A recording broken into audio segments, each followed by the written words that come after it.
ও কি আবারও ওর মায়াবতীকে হারিয়ে ফেলবে? আচ্ছা, মায়া যদি ওকে মেনে না নেয় তাহলে কি করবে ও? ও কি মায়াকে ছাড়া থাকতে পারবে? সহ্য করতে পারবে ওর আর মায়ার দূরত্ব? ও কি কোনোদিনও মায়াকে নিয়ে সুখী হতে পারবে না? এভাবেই কেটে যাবে সারাটা জীবন? কিভাবে সহ্য করবে মায়ার অবহেলা? হাজারো ভাবনা আরমানের মাথার ভিতর কিলবিল করে বেড়াচ্ছে। আবারও জ্বলছে বুকের ভেতরটা। সকাল ৮টা। একে একে বাড়ির সবাই মায়ার সাথে দেখা করছে। মায়া সবার সাথেই স্বাভাবিকভাবে কথা বলছে। এখন সামিরা, রুবি, মাইশা, আবির, আয়ান মায়ার কেবিনে বসেই আড্ডা দিচ্ছে। ওপরওয়ালার ইচ্ছা আর ডক্টর ক্যামেলিয়া ডিসুজার চিকিৎসার ফলে মায়া পুরোপুরি সুস্থ। কোনো অসুবিধা হয়নি। এই মাঝের ২ মাসের সব স্মৃতিও মনে আছে, আর আগের সব কিছুও মনে পড়ে গেছে। এমার্জেন্সি ফ্লাইটে ডক্টর ক্যামেলিয়া ডিসুজাকে কালকে রাতেই আনিয়েছেন আরমান। ক্লান্তিতে ভরা শরীর নিয়ে আরমান প্রবেশ করলো মায়ার কেবিনে। আরমানকে দেখে সবাই হাসি মজা থামিয়ে দিল। মায়া নিজেও ওর মুখটা গম্ভীর করে নিল। মাইশা বসেছিল মায়ার বেডের পাশে টুলে, ও উঠে গেল সেখান থেকে। আরমান সোজা সেই টুলে গিয়ে বসলো নির্বিকার ভঙ্গিতে। ক্লান্তি মিশ্রিত কণ্ঠে মায়াকে উদ্দেশ্য করে বলে উঠল, দেখো মায়াবতী। পুরোটা শেষ করতেই পারল না আরমান। মায়া বেডে হেলান দিয়েই বসেছিল। আরমান মায়ার দিকে তাকিয়ে কথাটা শুরু করতেই মায়া নিজের মুখটা অপর দিকে ঘুরিয়ে নিল। আরমান সেটা দেখে একটা দীর্ঘশ্বাস ফেলল। দেখো মায়া, তোমার তো আগে সবকিছু মনে পড়ে গেছে স্পষ্টভাবে। আবার এই মাঝের ২ মাসের সবকিছু মনে আছে। হ্যাঁ, আমি মাঝে বেশ কিছু অন্যায় করেছিলাম তোমার সাথে, কষ্ট দিয়েছিলাম জেদের বসে। নতুন করে আর কি বলবো, সবকিছুই তো তোমার জানা আছে। আমার ভালোবাসাটা তুমি দেখোনি, শুধুমাত্র অবহেলাটাই দেখে আমার কাছ থেকে মুক্তি পেতে চেয়েছিলে। এখন তো তুমি সবকিছুই জানো। এরপরও যদি তুমি আমার থেকে মুক্তি পেতে চাও তাহলে দিয়ে দেব। শেষের কথাটা বলার সময় আরমানের গলটা কেঁপে উঠল। ওর চোখগুলো টকটকে লাল হয়ে আছে, যেন ভিতরের কষ্টটাকে দমিয়ে রাখার চেষ্টা করছে, চোখ দিয়ে ঝরে পড়তে দিচ্ছে না। তোমার সিদ্ধান্তই হবে চূড়ান্ত। এখন আর তোমাকে কোনো রকম কষ্ট দিতে চাই না। তুমি যেটা চাও সেটাই হবে। মায়া আরমানের কথার কোনো উত্তর না দিয়ে আবিরের দিকে তাকিয়ে বলল, ভাইয়া, আমি আমার বাড়ি ফিরতে চাই, ব্যবস্থা করো। হসপিটালে থাকতে ভালো লাগছে না। মায়া নিজের বাড়ি ফিরতে চায়। কথাটা শুনে আরমানের হৃদয়টা টুকরো টুকরো হয়ে গেল যেন। তাহলে সত্যি মায়া ওর থেকে মুক্তি পেতে চায়? আরমান একটা দীর্ঘশ্বাস ছেড়ে আবিরকে উদ্দেশ্য করে বলল, আমি ডক্টরের সাথে কথা বলে আসছি ডিসচার্জের ব্যাপারে। তুই মায়াকে একটু ওর বাড়িতে পৌঁছে দিস। আর হ্যাঁ, রুবিকে সাথে নিস। রুবি থাকবে মায়ের কাছে। এই অবস্থা ওকে একা ছাড়িস না। যদিও মায়াদের বাড়িতে দুজন কেয়ারটেকার আছে, ওরা হাজব্যান্ড ওয়াইফ। বাড়ির সমস্ত কাজ ওরাই করে দেবে। কথাটা বলেই আরমান উঠে দাঁড়ালো কেবিন থেকে বেরিয়ে যাওয়ার জন্য। আরমান ঘুরে দাঁড়িয়ে এক ফেলতেই মায়া চিৎকার করে উঠল, ভাইয়া, ওনাকে বলে দাও আমি আমার বাড়ি ফেরার কথা বলেছি, আমার বাবার বাড়ি নয়। মায়ার কথায় সবাই থতমত খেয়ে গেল। প্রথমে কেউ কিছু বুঝলো না, আরমানও থমকে গেছে। মায়া তাচ্ছিল্য হেসে বলল, এত বড় বিজনেসম্যান হয়েও জানে না যে একটা মেয়ের শ্বশুর বাড়িটাই নিজের বাড়ি হয়, বাবার বাড়িটা নয়। মায়ার কথায় সামিরা ফিক করে হেসে ফেলল। বাকি সবাই মুখ চেপে হাসলো। আরমান পুরো বোকা বনে গেছে যেন। কি হচ্ছে ও কিছুই বুঝতে পারছে না। যখন মায়ের কথার মানে বুঝলো তখন পিছনে ঘুরে এক ঝটকায় মায়াকে জড়িয়ে ধরলো। মায়া আমার বাড়ি মানে শাহরিয়ার ম্যানশন বোঝাতে চেয়েছে। আরমানের চোখ থেকে এক ফোঁটা পানিও গড়িয়ে পড়ল, যা কারোর চোখে পড়ল না। এইদিকে আরমান মায়াকে এইভাবে সবার সামনে জড়িয়ে ধরায় মাইশা মায়ার বড় বোন হিসেবে লজ্জা পেয়ে রুম থেকে বেরিয়ে গেল। পিছু পিছু রুবি, আয়ানও বেরিয়ে গেল। সামিরা ড্যাব ড্যাব করে তাকিয়ে আছে। সেটা দেখে আবির সামিরার চোখে হাত দিয়ে ওকে টানতে টানতে বাইরে নিয়ে যেতে যেতেই বলল, ছি শামুক, ছি, তোর লজ্জা করার দরকার। বড় ভাইয়ের রোম্যান্স দেখছিস এইভাবে? বলতে বলতে সামিরাকে টেনে নিয়ে বেরিয়ে গেল আবির। এদিকে মায়া ছটফট করছে, আরমানকে নিজের থেকে ছাড়ানোর চেষ্টা করছে। ছাড়ুন আপনি আমাকে, ছাড়ুন বলছি। সেই কোন ভোরবেলা ঘুম ভেঙেছে আমার, আর আপনি এখন এসেছেন, এসে আবার কি বলছেন মুক্তি দিবেন আমায়? মুক্তি দেওয়াচ্ছি আমি আপনাকে, মুক্তি। এখন সব মনে পড়ে গেছে আমার। আমাকে দেওয়া প্রতিটা আঘাত গুনে গুনে ফেরত দেবো আপনাকে। আমিও বুঝিয়ে দিব আপনাকে এই মিসেস মায়া শাহরিয়ারকে কষ্ট দেওয়ার মূল্য। তোমার ফেরত দেওয়া সমস্ত আঘাত আমি হাসি মুখে গ্রহণ করবো মায়াবতী। তুমি যে শাস্তি দাও না কেন মাথা পেতে নিতে রাজি আছে। শুধু তার বিনিময়ে তোমার ওই তুমিটাকে আমার নামে করে দাও। শুধু সারা জীবনের জন্য থেকে যাও আমার কাছে, আর কিচ্ছু চাই না। তুমি ছাড়া আমি যে একেবারে অপূর্ণ, অচল হয়ে যাব। আরমানের কথায় মায়া শান্ত হয়ে গেল। ওর চোখ থেকেও পানি গড়িয়ে পড়ল। কান্না ভেজা কণ্ঠে বলে উঠল মায়া, আমার এই আমিটাকে অনেক আগে আপনার নামে করে দিয়েছি গম্ভীর সাহেব, সেই বিয়ের দিন থেকে। আপনি নিজে কখনো বুঝেননি সেটা। কেটে গেছে বেশ কিছুদিন। এর মধ্যে বিয়ের সব আয়োজন শেষ হয়েছে।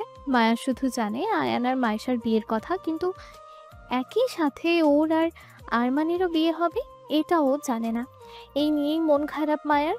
যদিও সেটা কাউকে বুঝতে দিতে চাইছে না, তবুও তো যতই লুকানোর চেষ্টা করুক সবাই ঠিকই বুঝতে পারছে। আরমান অবশ্য সবাইকে কড়া করে মানা করে দিয়েছে, তাই কেউ মায়াকে কিছু জানাতেও পারছে না। বিয়ের সমস্ত শপিং করাও হয়ে গেছে। মায়া মন খারাপ করেই টুকটাক কেনাকাটা করছে নিজের জন্য, আর আরমান মায়ার জন্য বিয়ের শাড়ি লেহেঙ্গা থেকে শুরু করে গহনা পর্যন্ত নিজে নিয়েছে। গায়ে হলুদের দিন বিয়ের সমস্ত অনুষ্ঠান হবে আরমানদের গ্রামের বাড়িতে, তাই সবাই সেখানে উপস্থিত হয়েছে। ওদের বাড়িটা রাজপ্রাসাদের চেয়ে কোনো অংশে কম নয়, তবে চোখে পড়ে এটা অনেক দিনের পুরনো একটা বাড়ি। বর্তমানে এখানে থাকেন আরমানের দাদুর ছোট ভাইয়ের পরিবার। দাদুর ছোট ভাই ও তার স্ত্রী দুজনেই জীবিত আছেন, আর এখন গ্রামের জমিদার তাদেরই বড় ছেলে। বাড়ির অর্ধেক অংশ আরমানের দাদুর, তাই আরমানদেরও সমান অধিকার আছে। মাঝে মধ্যে সবাই গ্রামে আসে, একসাথে সময় কাটিয়ে যায়। আনোয়ার সাহেবেরও চাচাতো ভাইদের সঙ্গে ভালো সম্পর্ক, আর আরমান আয়ানদেরও কাজিনদের সঙ্গে মিল আছে। হলুদের অনুষ্ঠান দিনে হবে আর রাতে হবে মেহেদির অনুষ্ঠান।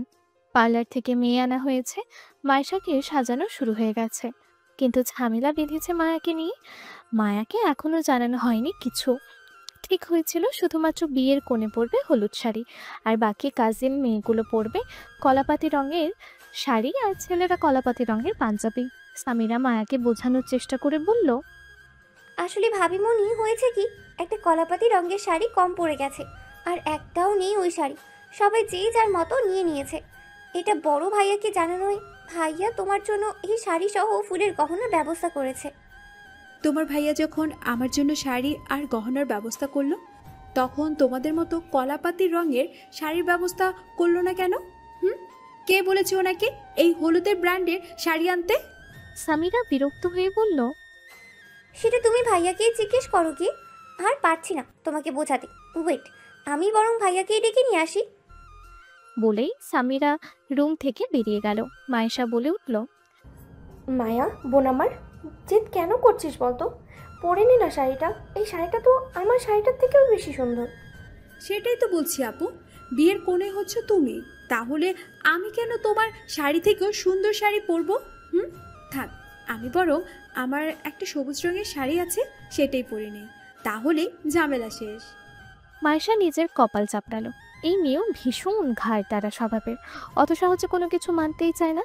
এই মেয়েকে একমাত্র আরমানই সামলাতে পারবে, অন্য কেউ না। মায়া নিজের রুমে গিয়ে নিজের সেই সবুজ রঙের শাড়িটা বের করেছে, ঠিক তখনই রুমে প্রবেশ করলো আরমান। পিছু রুবিও এলো মায়ার জন্য আনা সেই শাড়ি এবং গহনাগুলো নিয়ে। রুবি সেগুলো বিছানায় রেখে চুপচাপ রুম থেকে বেরিয়ে গেল। রুমের দরজাটাও টেনে দিয়ে গেল ও। মায়া আরমানের মুখের ভাবভঙ্গি দেখে একটা শুকনো ঢোক গেল। নিজের সাহসী দেখানোর চেষ্টা করে বলল, কি এভাবে তাকাচ্ছেন কেন? হ্যাঁ, সবার জন্যই তো গুনে গুনে একই শাড়ি কেনা হয়েছিল, তাহলে কম পড়লো কিভাবে? আর কম যখন পড়লই তখন আমার বেলাতেই।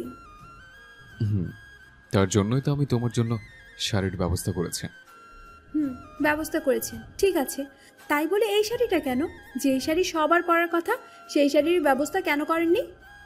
ওই শাড়ি ছিল না, শেষ হয়ে গেছে। মায়া রাগী গলায় বলল, একদম মিথ্যে বলবেন না আমায়। সমস্ত শাড়ি ড্রেস আপনার শপিং মল থেকে নেওয়া, আর একটা কালেকশন কতগুলো করে বানানো হয় আপনার কারখানায় সেটাও আমার জানা আছে। দেখো, অত কিছু আমি জানি না। আমি চাই না সবার মতো একই সাজে সজ্জিত হোক আমার মায়াবতী। তাই আমি তার জন্য বেস্ট শাড়িটা নিয়ে এসেছি। মায়া দাঁত কিটমিট করে বলল, বিয়েটা আমার হচ্ছে না যে আমি সব শাড়ি থেকে বেস্ট শাড়ি পরে বসে থাকবো। এই, আপনি যান তো আমার রুম থেকে, সহ্য হচ্ছে না আপনাকে আর। আপনি যান, আমি রেডি হব। আরমান ভ্রুকুচকে বলল, তোমার বিয়ে তো একবার হয়েছে, আমার কেন হতে যাবে? আচ্ছা, আমি পার্লার মেয়েগুলোকে পাঠিয়ে দিচ্ছি, আমার দেওয়া এই শাড়ি পরে রেডি হয়ে নিও। সেই বিয়েটা কি আদৌ কোনো বিয়ে ছিল? ওই বিয়ে কি আপনি মন থেকে করেছিলেন নাকি মেনেছিলেন? এরপর একটা দীর্ঘশ্বাস ছেড়ে বলল, বাদ দিন সেসব কথা। আমি এই শাড়ি কিছুতেই পরবো না। এই হলুদের শাড়িটা একটা বিয়ের কনের শাড়ি। এই শাড়িটা আমি কিছুতেই পরতে পারবো না। বিয়েটা আপুর হচ্ছে, আমি আপুর শাড়ি থেকে ভালো শাড়ি কিছুতেই পরতে পারবো না। তার উপর আবার এই গহনাগুলো আপুর গহনার থেকেও অনেক সুন্দর। এই সব কিছু পরলে আমাকে গায়ে হলুদের কোণে ভাববে সবাই। আরমান গম্ভীর মুখ করে বলল, কিন্তু এখন তো মন থেকে মেনে নিয়েছে সেই বিয়ে, আর তোমাকে এই শাড়িটাই পরতে হবে। বুঝতে পেরেছি, এভাবে আমার মুখের কথায় কাজ হবে না, আমাকে কিছু করতে হবে। মায়া ভ্রুকুচকে বলল, কি করবেন আপনি? হুম হুম। আরমান বাঁকা হেসে বলল, তুমি যদি নিজ থেকে এই শাড়িটা না পরো, তাহলে আমি নিজে পরাবো তোমায়, নিজের হাতে শাড়ি পরাবো তোমায়। আমার মনে হচ্ছে তুমি এটাই চাও, তাই এত বাহানা করছো। না, একদম না, কিছুতেই পরবো না আমি আপনার কাছে শাড়ি। আরমান মুখে কিছু না বলে মায়ার দিকে এগিয়ে এলো। মায়াও এক পা করে পিছাতে পিছাতে দেওয়ালে পিঠ থেকে গেল। আরমান একদম মায়ের কাছে এসে মায়ের গলায় থাকা ওড়নাটা এক টানে খুলে নিল। এরপর মায়ার কিছু বুঝে ওঠার আগে আরমান ওর হাতে বাঁধতে শুরু করলো। আরে কি করছেনটা কি? এই, আপনি সব সময় এমনভাবে বাঁধেন কেন আমায়? না বাঁধলে যে তোমার হাত দুটো প্রচন্ড ডিস্টার্ব করবে আমাকে আমার কাজ করতে, সেটা তো আমি ভালোই বুঝতে পারছি, তাই আগে থেকেই তার ব্যবস্থা করছি। বলতে বলতেই বাধা শেষ। এরপর আরমান মায়ের পিঠের কাছে হাত দিয়ে এক টানে মায়ের চুড়িদারের চেইনটা খুলে ফেললো। সাথে সাথে মায়া চোখ বন্ধ করে চিৎকার করে উঠল, না না না, প্লিজ এমন করবেন না। আমি পরবো, পরবো ওই ওই শাড়ি, সত্যি বলছি পরবো। আরমান মায়ার কথা শুনে বাঁকা হাসলো। এরপর আবারও এক টানে জামার চেইনটা লাগিয়ে দিল। এরপর আরমান মুখের ভঙ্গি কঠিন করে বলল, সত্যি পড়বে তো? মায়া চোখ বন্ধ রেখেই বলল, 100% সত্যি। না না, 1000% সত্যি। আমি পরবো, প্লিজ আপনি যান। আরমান মায়ের হাতের বাঁধনটা খুলে দিতে দিতে বলল, ওকে, আমি যাচ্ছি। এরপর পার্লারে মেয়েগুলোকে পাঠিয়ে দিচ্ছে, তাদেরকে বলে আছে কিভাবে সাজাতে হবে, তাই তুমি একটা কথাও বলবে না, বুঝতে পেরেছো? আমি যেন দেখি আমার কথা মতো এই শাড়ি পরেই তুমি রেডি হয়েছ, নাহলে কিন্তু আমি আবারও প্রথম থেকে নিজে হাতে রেডি করাবো। কথাটা মনে থেকে যেন। হুম, মনে থাকবে। আরমান মায়ার গালে হাত দিয়ে বলল। এই তো গুড গার্লের মতো কথা। বলেই আরমান রুম থেকে বেরিয়ে গেল। এদিকে মায়া ইচ্ছে মতো বকতে থাকলো আরমানকে। বচ্চাত লোক একটা, গম্ভীর মুখো হলো বিড়াল, সব সময় খালি ধমক আর ভয় দেখাবে। যেটা উনি বলবেন সেটাই করতে হবে। জমিদারের নাতনি। ও, ওনার দাদু তো আবার জমিদারই ছিলেন। দাদু তো ছিল, কি হয়েছে? উনি তো নয়। এমন ভাব করেন যেন ওই গোটা দেশের প্রধানমন্ত্রী। না না, দেশের না, গোটা পৃথিবীর প্রধানমন্ত্রী উনি। নিজের মনেই বকবক করে চলেছে মায়া। ঠিক তখনই রুমে সামিরা, রুবি এবং পার্লারের দুটো মেয়ে প্রবেশ করলো। আগেই বললাম পড়ে নাও, শুনলে না আমাদের কথা। এখন ভাইয়াকে বকাবকি করা শেষ হলে হাসুন, গিয়ে দয়া করে রেডি হয়ে নিন। গোটা পৃথিবীর প্রধানমন্ত্রী বউ। সামিরার কথায় মুখ বেঁকালো মায়া। এরপর পেটিকট ব্লাউজ নিয়েও ওয়াশরুমে চলে গেল। সামিরা রুবির মুখ চেপে হেসে ফেলল। অন্যদিকে এই নে, এই ওষুধটা ধর, ভালো করে রাখবি, হারিয়ে ফেলবি না কিন্তু। রাতে যখন আমি বলবো তখন এই ওষুধটা মায়ের খাবারে মিশিয়ে দিবি, আর খেয়াল রাখবি সেই খাবার যেন মায়া খায়। কিন্তু কোনো অসুবিধা হবে না তো স্যার? এটা বিষ কিছু নয় তো? আরে না, এটা বিষ কেন হতে যাবে? এটা একটা ড্রাগস, অ্যাফ্রোডিসিয়াক। এটা খেলে মানুষ মারা যায় না, শুধু একটু নেশা হয়। তাই একদম চিন্তা করিস না, মানুষ মারার মতো কাজ আমি করবো না। আর হ্যাঁ, তোর টাকাটা আমি তোর ব্যাংক অ্যাকাউন্টে পাঠিয়ে দিচ্ছি, চিন্তা নেই, কোনো অসুবিধাও নেই। কিন্তু আপনি ভাবিমণিকে নেশা কেন করাতে চান? সেটা তো না জানলেও চলবে, যেটা তোকে বলা হয়েছে সেটা কর, তাহলেই হবে। কোনো রকম ভাবে যদি আমি ফেসে যাই? আমি তো বলেছি ফাঁসবি না তুই। তুই ফেঁসে গেলে আমাকেও ফাঁসাতে পারবি। কোনো ভয় নেই, নির্ভয়ে তুই তোর কাজ কর। এখন যা। আর হ্যাঁ, ড্রাগসটা ভালো করে রাখবি। যেগুলো বললাম সেগুলো মনে রাখিস। মেয়েটি মাথা নাড়িয়ে চলে গেল। অজ্ঞাত সেই ব্যক্তি হেসে বলল, এখন কি করবি আরমান? এবার তো তোর মায়া আমারই হবে। হ্যাঁ, এখন আর কেউ আটকাতে পারবে না মায়াকে আমার হওয়া থেকে। কাল সকালে ধামাকা হবে, ধামাকা। আর সেই ধামাকা দেখার জন্য রেডি থাক। মায়া আয়নায় নিজের প্রতিবিম্ব দেখে হতবাক। ও বুঝতে পারছে না ওকে কেন একজন ব্রাইডের মতো করে সাজানো হয়েছে। মায়াকে সাজিয়ে দিয়ে সবাই রুম থেকে বেরিয়ে গিয়েছে। মায়া ড্রেসিং টেবিলের আয়নায় সামনে অবাক হয়ে নিজের সাজ দেখছে। হঠাৎই নিজের পেটে ঠান্ডা হাতে স্পর্শ হয়ে ঘোর কাটলো ওর। আয়নায় দেখতে পেল আরমান পেছন থেকে জড়িয়ে ধরেছে ওকে। শাড়ি ভেদ করে পেটের মধ্যে কি যেন লেপে দিচ্ছে আরমান। সেই স্পর্শে কেঁপে উঠছে মায়া। পুরো শরীরে শিহরণ বয়ে যাচ্ছে ওর। চোখ বন্ধ করে আছে মায়া। আরমান মায়ার চোখে ফু দিয়ে বলল, আমার বউকে সবার প্রথম হলুদ লাগানোর অধিকার একমাত্র আমারই। এরপর মায়ের পেটে হঠাৎই হাতের চাপ দিয়ে আরো কিছুটা নিজের সাথে মিশিয়ে নিল আরমান। আষ্টে পৃষ্ঠে জড়িয়ে ধরে মায়ের গলায় মুখ ডুবিয়ে নেশাত্ম কণ্ঠে ফিস ফিস করে উচ্চারণ করলো আরমান। মায়াবতীর সৌন্দর্যে হাজার গুণ বেড়ে গেছে। চোখ ফেরানো যাচ্ছে না তার থেকে। যেন আসমান থেকে হলুদ পরি নেমে এসছে জমিনে। উফ, কিন্তু এমন শ্বাস কেন গম্ভীর সাহেব? দেখে তো আমাকে গায়ে হলুদে ব্রাইট মনে হচ্ছে।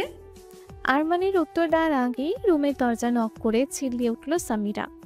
ভাইয়া, দেরি হয়ে যাচ্ছে তো, অনুষ্ঠান শুরু হবে। আমি জানি তুমি রুমে আছো, তাই রুমের দরজা বন্ধ। তাড়াতাড়ি ভাবি মনিকে ছেড়ে দাও প্লিজ। আরমান প্রচন্ড বিরক্ত হলো। ধমকে উঠল সামিরাকে উদ্দেশ্য করে। সামিরা, তুমি কিন্তু দিনকে দিন প্রচন্ড দুষ্ট হয়ে যাচ্ছ। মার খাবে কিন্তু আমার হাতে। সামিরা বিড়বিড় করে উঠল।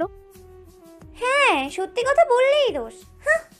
আরমান মায়ের কপালে স্নেহের চুম্বন দিয়েই বলল, নিচে গেলেই সব বুঝতে পারবে। নিজের ছোট্ট মাথায় আর এত প্রেশার দিতে হবে না। যাও, তোমার জন্য একটা সারপ্রাইজ আছে। আরমান এগিয়ে গিয়ে রুমের দরজা খুলে দিল। সামিরা হুড়মুড় করে রুমে প্রবেশ করলো। সাথে আরো কিছু কাজিন আছে। ওরা গিয়ে মায়াকে ঘিরে ধরলো। আরমান একবার মায়ের দিকে তাকিয়ে চলে গেল। এইদিকে মায়া তখনও কিছুই বুঝতে পারছে না ওকে নিয়ে কি হচ্ছে। টাটকা গোলাপ, গাঁদা, রজনীগন্ধা আরো বিভিন্ন ফুল, কাঁচা ফুলের গন্ধে পুরো স্টেজ মমা করছে। যেন একটা ফুলের বাগানে প্রবেশ করেছে সবাই। সেই স্টেজে মায়াকে নিয়ে গিয়ে বসানো হলো। রাজকীয় দেখতে লাল রঙের সোফা। বেশ কিছু গ্রামের মহিলারা ঘিরে ধরল মায়াকে। একজন মহিলার হাতে একটা ডালা। ডালার মধ্যে আছে একটা বাটিতে হলুদ, একটা বাটিতে সরিষার তেল, কিছু দূর্বা ঘাস, কড়ি, একটা লাল গামছা আর বেশ কিছু জিনিস রাখা আছে। মায়া তো এসব কিছু দেখে পুরোই হতবাক। বোকা বোকা চোখে দেখছে সবকিছু। ও অবাক গলায় বলল, আরে, তোমরা আমাকে কেন এখানে বসাচ্ছ? আরমানের আব্বুর চাচিমা মানে আরমানের দাদি বলে উঠল, সেরি কয় কি হেলা, তোর বিয়া, তোর গায়ে হলুদ, তোরে বসাবো না তো কি আমি বসবো? মায়া পুরোই বোকা বনে গেল যেন। ও গোল গোল চোখে তাকিয়ে জিজ্ঞাসা করলো, আমার বিয়ে মানে?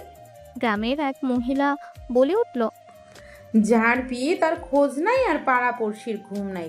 এই মেয়ে কি নিজেই জানে না যে ওর বিয়ে? সামিরা তাড়াতাড়ি করে বলে উঠল, ভাবি মনি, আয়ান ভাইয়া আর মাইশা ভাবির সাথে তোমার আর বড় ভাইয়ারও বিয়ে হবে। এটা আগে থেকেই ঠিক ছিল, শুধু তুমিই জানতে না। মায়া অবাক গলায় চেঁচিয়ে উঠল, হোয়াট?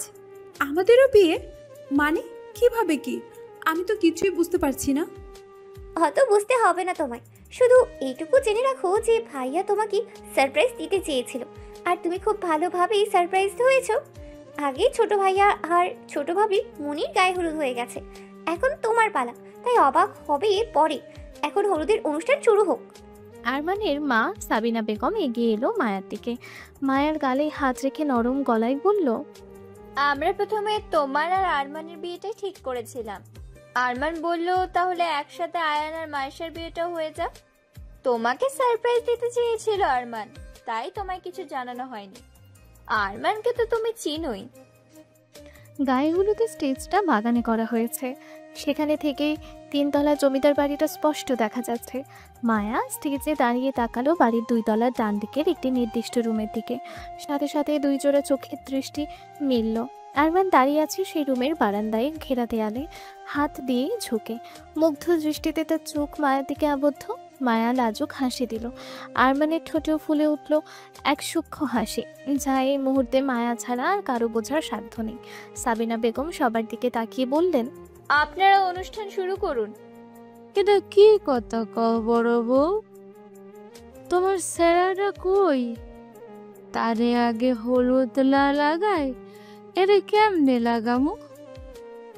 তার গায়ের হলুদই তো লাগাই তো তার বউয়ের গায়ে দিমু। আর একজন মহিলা বলে উঠল, হ্যাঁ, আগে ছেলেকে ডাকুন ভাবি, আগে ছেলের গায়ে হলুদ দিতে হবে। ওদের কথা শুনে মিসেস সাবিনা বেগমের মুখ চুপসে গেল। উনি ওনার জাদের দিকে তাকালেন অসহায় চোখে।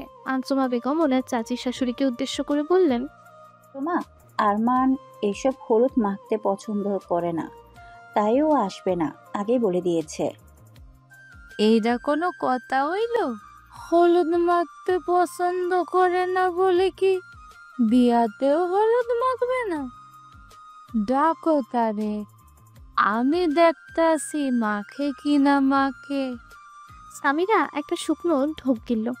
আরমান সে প্রথম থেকে এগুলো পছন্দ করে না। ওদের আত্মীয় স্বজনদের কারোর বিয়ের অনুষ্ঠানেও যায় না ও। আজকেও সাবিনা বেগম, আঞ্জুমা বেগম এবং ওনাদের 2 চা অনেক বুঝেছিল, কিন্তু কিছুতেই এই হলুদ টলুদ মাখবে না। স্পষ্টভাবে জানিয়ে দিয়েছে সেটা। মায়াকে নিয়ে সব ধরনের অনুষ্ঠান নিয়ম পালন করতে পারে, তাতে ওর কোনো অসুবিধা নেই, কিন্তু এইসব গ্রামের নিয়ম মানতে পারবে না। আসলে ভাইয়া এইসব গ্রামের নিয়ম মানে না। আপনারা ভাবিমণিকে নিয়েই শুরু করুন অনুষ্ঠান। একজন মহিলা বলে উঠল, নিয়ম মানে না বললেই হলো? তাহলে বিয়ে কে করতে বলেছে? মায়া তাকালো সাবিনা বেগমের দিকে। আম্মু, আমি একবার কথা বলি ওনার সাথে। মিসেস সাবিনা বেগম কি বলবেন ভেবে ফেললেন না। আঞ্জুমা বেগম বললেন, তুমি কথা বলবে? কিন্তু ওর যা জেদ, ও কি রাজি হবে? ওনার জেদ আছে, আর আমার কি জেদ নেই নাকি? হ্যাঁ, উনি হলুদ না মাখালে আমিও মাখাবো না। সামিরা, চলো তো আমার সাথে। ইতিমধ্যেই চারিপাশে কানাঘুষো শুরু হলো। সাবিনা বেগম একটা দীর্ঘশ্বাস ছাড়লো। আর এইদিকে মায়া সামিরাকে নিয়ে স্টেজ থেকে নেমে বাড়ির দিকে রওনা দিল। যেতে যেতে তাকালো আরমানের রুমের বারান্দার দিকে। এখনও সেখানে আরমানকে দেখা গেল না। মায়া আরমানের রুমে গিয়ে দেখলো আরমান সোফায় ল্যাপটপ নিয়ে বসে আছে। মুখের ভঙ্গি গম্ভীর, মনোযোগ সহকারে ল্যাপটপে কিছু একটা করছে। মায়া সোজা গিয়ে ল্যাপটপটা বন্ধ করে দিল। আরমান প্রচণ্ড রেগে গিয়ে চিৎকার করতে চাইল। নিজের কথা শেষ করে আগেই চোখ পড়ল মায়ের ওপর। মায়া 2 কোমরে হাত দিয়ে ভ্রুকুচকে তাকিয়ে আছে। আরমানের রাগী দৃষ্টি শান্ত হয়ে গেল। এখানে কি করছো তুমি? এখনো শুরু হয়নি হলুদের অনুষ্ঠান? আপনাকে ছাড়া কিভাবে শুরু হবে? আমার সব হলুদ টলুদ মাখতে ভাল লাগে না, তার উপরে আছে আবার গ্রামের কি সব আজব নিয়ম। তুমি যাও, মেখে নাও হলুদ। মায়া ভ্রুকুচকেই বলল, বিয়েটা কি আমার একার যে আমি একা হলুদ মাখাবো? আর এমনি তো ছেলেদের গায়ে মাখানো হলুদ নিয়ে মেয়েকেই মাখাতে হয়, এইটাই নিয়ম। আর আমি এই নিয়ম পালন করতে চাই, তাই আপনাকেও হলুদ মাখতে হবে। আচ্ছা, তাহলে এক কাজ করো, হলুদ এখানে নিয়ে এসো, তারপর আমার হাতে একটু লাগিয়ে সেটা বাকি হলুদের সাথে মিক্সড করে নাও। আমার গায়ে লাগানো একটু হলুদ হলেই তো হলো।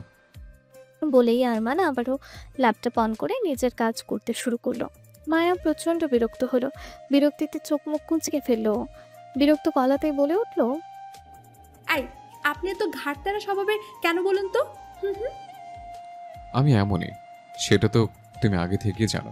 এরপর আরমান ল্যাপটপের দিকে তাকিয়ে থেকে নিজের কাজ করতে করতেই বলল, এখনো সময় আছে কিন্তু, তাই তুমি চাইলে বিয়েটা। নিজের কথাটা আর নিজে থেকে সম্পূর্ণ করল না আরমান। তার জায়গায় হালকা বাঁকা হাসি দিল। মায়া রাগী গলায় বলল, আমার তো মনে হচ্ছে আপনার নিজেরই আমাকে বিয়ে করার কোনো ইচ্ছে নেই, তাই এত বাহানা করছে। আরমান মায়ের দিকে চোখ তুলে তাকিয়ে গম্ভীর গলায় বলল, তোমার এটাই মনে হচ্ছে? মায়া একটা শুকনো ঢোক গিলে বলল, হ্যাঁ, না মানে আপনি নিজে গিয়ে হলুদ মাখাবেন কিনা বলুন। আরমান আবারও নিজের কাজে মনোযোগ দিয়ে বলল, বললাম তো নিচে যাব না, এখানে একটু হলুদ নিয়ে আসতে বলো। আর এখন একটা ইম্পর্টেন্ট কাজ করছে, প্লিজ কাজটা শেষ করতে দাও। সত্যি যাবেন না তাহলে? আরমান নির্লিপ্ত কণ্ঠে উত্তর দিল। না। সাথে সাথে মায়া আরমানের ল্যাপটপ তুলে নিয়ে এক হাতে শাড়ি ধরে মারল ছুট, ওকে আর পায়কে। আরমান বিরক্ত হয়ে তাকালো মায়া ছুটে চলে যাওয়ার থেকে।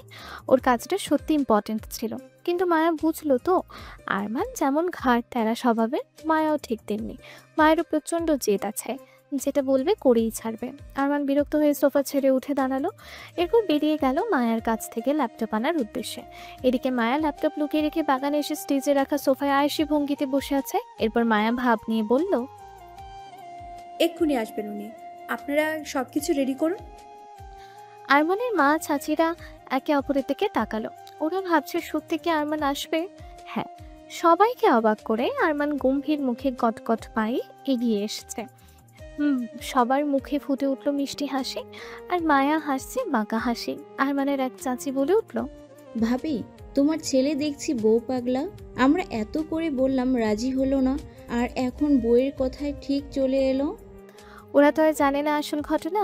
মিসেস সাবিনা বেগম এবং আঞ্জুমা বেগমও প্রচণ্ড অবাক হলো, তবে ওরাও খুশি। আরমান গম্ভীর মুখে গটগট পায়ে স্টেজে উঠে আসলো।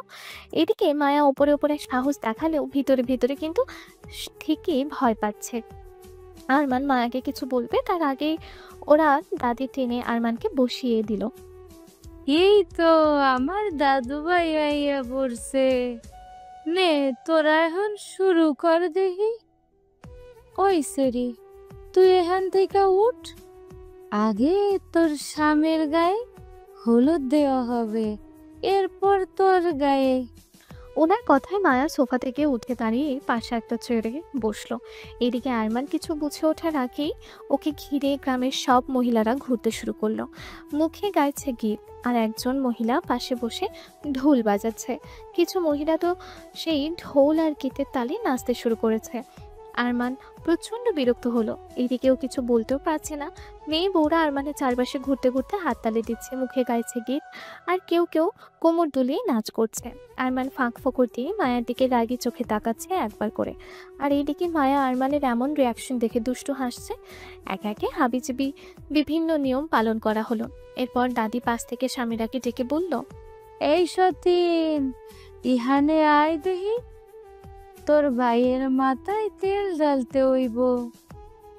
আরমান চেঁচিয়ে উঠল, হোয়াট? তেল?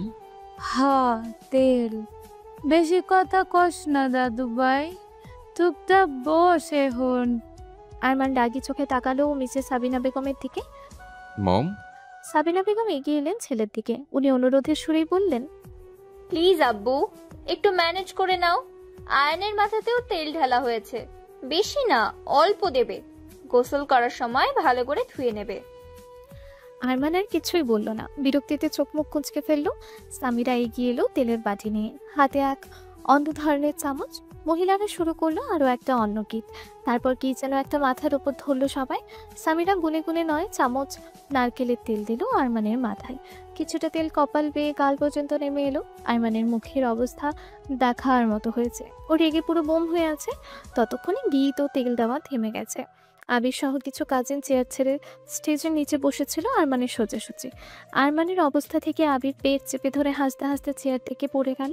সামিরা, রুবি, মায়া ওরা মুখ চেপেই হাসছিল আরমানের অবস্থা দেখে, কিন্তু হাসতে হাসতে আবিরকে চেয়ার থেকে পড়ে যেতে দেখে সবাই হু হা করে হেসে ফেলল। আবির তাড়াতাড়ি নিজেকে সামলিয়ে উঠে চেয়ার ঠিক করে আবারও চেয়ারে বসালো। আবিরের চোখ আরমানের ওপর পড়তেই দেখলো আরমান কটমট করে ওর দিকেই তাকিয়ে আছে, যেন আবিরকে কাঁচাই খেয়ে ফেলবে এমন একটা ভাব। বড় বউ কই গেলা, এখানে আসো দেখি। নাও আগে ছেলের মাথা থেকে তুমি পেট্টমে তেল তৈলা নাও।